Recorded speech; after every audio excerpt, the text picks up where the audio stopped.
Howdy everybody. Welcome back to my channel Passion Theory, where I share with you some of my passions. I am a little bit sick, but I am trying to get a bunch of videos out while my throat is still feeling good. As you can see, it's another spooky time video. This is the piece de resistance of all of my mom's stories she told me. This one is fairly graphic. There is an ant crawling on my phone. Hang on. There we go. This one's kind of graphic. So yeah. Let's see. So I know this took place in the 1970s, when my mom was a teenager. She was in high school. She had a best friend. Wait, did I not do my introduction? Welcome back to my channel, Passion Theory, where I share with you some of my passions. This passion is spooky stuff. All right, I can do it. Okay. She had a best friend named, we'll call him Jay. He is no longer with us, so I guess I could use his real name, but as I'm no contact with my mother, I don't want any, I don't want her finding this particular channel. If she does later on, whatever, but right now I'm still really raw, and it hasn't even been, it's been a few months, and maybe a couple of years down the road, which is probably by the time, if I ever get popular, it won't be right away. That's usually how these kind of YouTube things work. You have to be on the platform for a couple of years unless you go viral. So I'm actually uploading a video right now. That's what I was looking over at to see how much longer it was taking. So but yeah, we'll call him Jay. She had a best friend named Jay, and she was in the woods near her house, parked in a car, and they were smoking. She wasn't supposed to be smoking. That's kind of why she was out there with him. And it was nighttime, and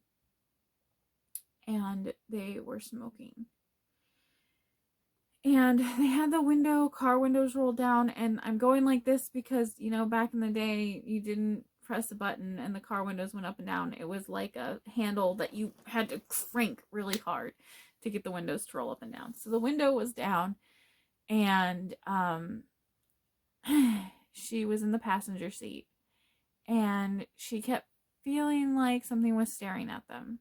And she was actually about to tell Jay to leave, let's go to a different spot, something like that, when something went like thunk against the roof of the car. They couldn't see what it was. It was dark. She started to roll up the window. She got her hand up like this in the window, like, because the way the handle is. So her hand was like this, and the window's like right here, right? So it's kind of like this. And the next thing she's smoking with the other hand. The next thing she knows, something like drops from the roof of the car onto the windowsill. And it's like it had its feet on the back side, not her side obviously, but the back side of the car door, and it used its hands to grab her arm and just started yanking her out, trying to yank her out the window. Now, what she describes this looking as, I will try to put a picture of something I found when I was like in middle school trying to figure out what the heck kind of mythology this could be, or cryptid it could be, of what she said is the most similar looking thing I was ever able to find. So I'll put that in here.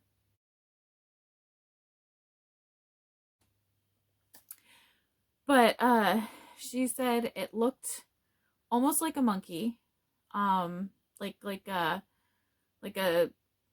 really long-limbed monkey, but a little larger than, like, you know, larger than like a macaw, like a spider monkey, like larger, macaque, not macaw, larger than that, but not as large as like a chimpanzee. She described it as like the size of like maybe a 3 or 4-year-old kid. But it had like long pointed ears. Its fur was black and long, and it had these huge almond shaped, large, red, like glowing red eyes. And it grabbed her, and the nails it had were like claws, like hooked claws. And it grabbed her, and it was trying to pull her out the car door.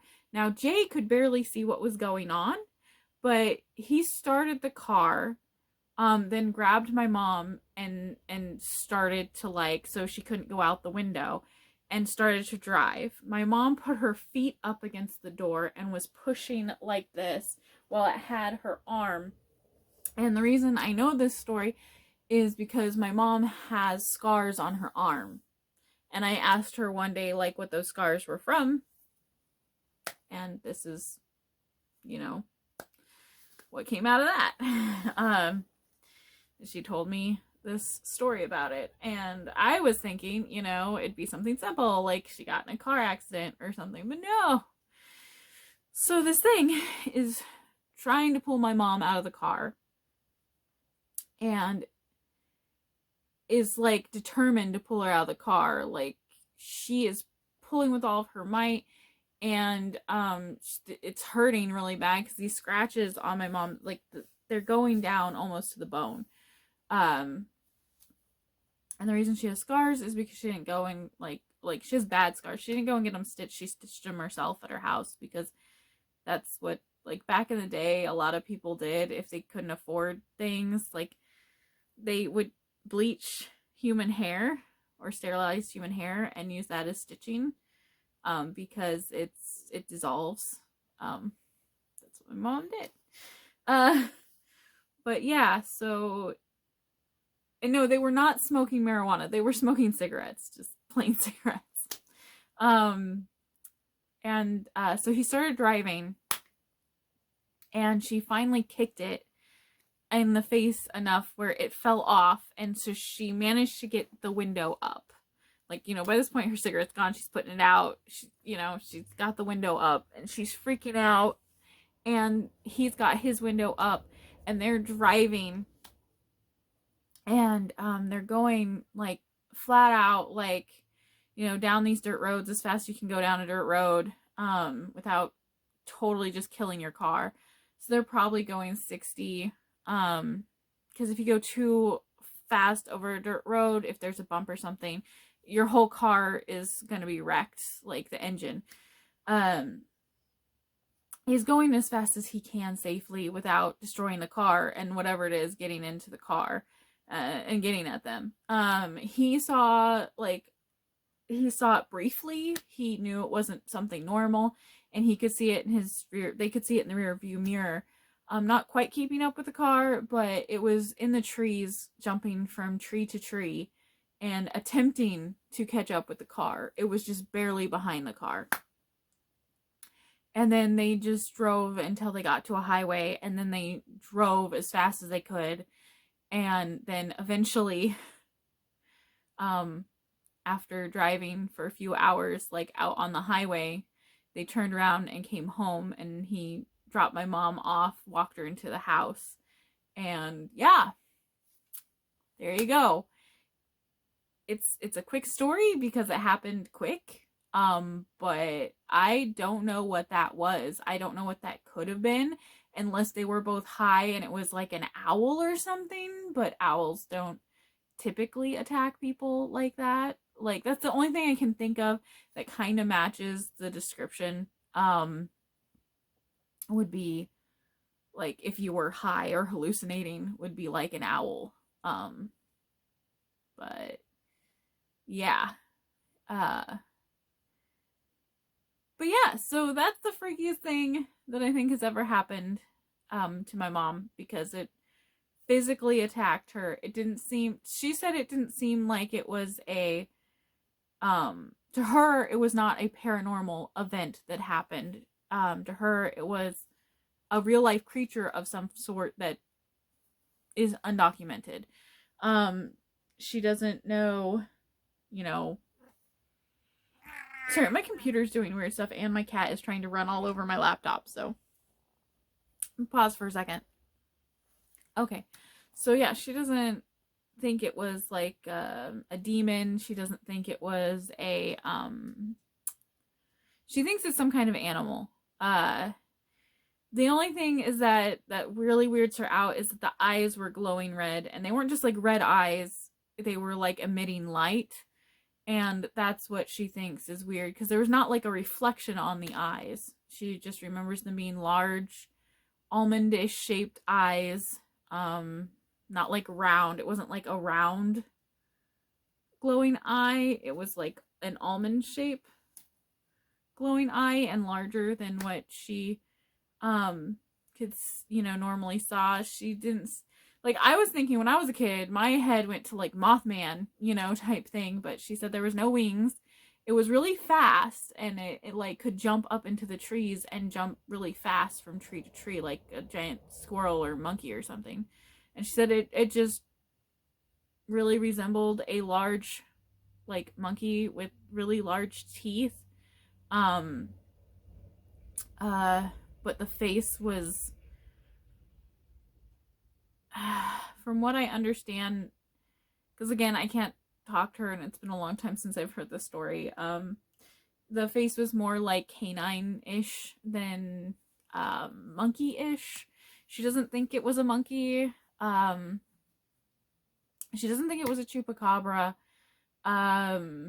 But I will try to find that picture of the thing I found in like middle school. I once had a printout of it that I carried around with me because I thought it was weird and interesting. Like, I was really into cryptids and cryptozoology. If you don't know what that is, that's the study of hidden animals, and things like Bigfoot, Nessie, the Loch Ness Monster falls under that. But so do basically anytime there is stories of like animals that shouldn't be where they are. For example, coelacanth is a type of fish that was thought to be extinct millions of years ago, and some fishermen, I believe, I can't really remember off the top of my head which island nation, but they were reporting that they were catching coelacanths and that they had been catching them for generations, and they've always been there. And one of the tells on this fish is a giant fish, and the scales grow the opposite way. They grow backwards, and like normal fish, they go this way, and they went that direction. And so they finally sent some scientists down, and yes, there were coelacanths. And there are occasions where cryptids are found to be true. For example, there's another again, I don't have off the top of my head, I don't have the place, but there was legends within the indigenous people of a rainbow snake, and they said no, this was not mythology, it was a real snake. And then they found a garter snake that looks like an oil slick when the light hits it. It's black, and then when the light hits it, it gives off like that iridescent oil, purple, blue, greenish color combination, and that was the rainbow snake. So cryptozoology follows any kind of animals that we're not aware of. It doesn't have to be like paranormal or weird or anything. It could just be saying, as simple as saying, hey, we have this like really weird, we have this spider that no one has acknowledged and everyone thinks it's not real, and then they find out it is. It's just an animal typically the indigenous people talk about, and for whatever reason, because of how they describe something, people tend to disbelieve them, or it's never been seen or categorized by science, and so people have to go in and try to find it. And then when they find it or don't find it, yeah, anything that's not an animal that is not registered by science is technically a cryptid. That is what cryptozoology is about. So yeah, so there's your spooky Halloween story. And now I will get on to mine. I will make a video. I'll be wearing these same clothes. I'm going to get some more hot tea. I'm going to make another video because really right now while I'm sick, I can only really do these sit down videos. I'm not feeling well enough really to, at the moment, to make any video game ones. I don't really even want to play video games, but I might. I might later if I start to feel a little better. All right. So remember to make room for your own passions, and stay safe out there. And stay away from all the weird, creepy, funky things if you live in Florida, I guess. And bye for now. See you next time.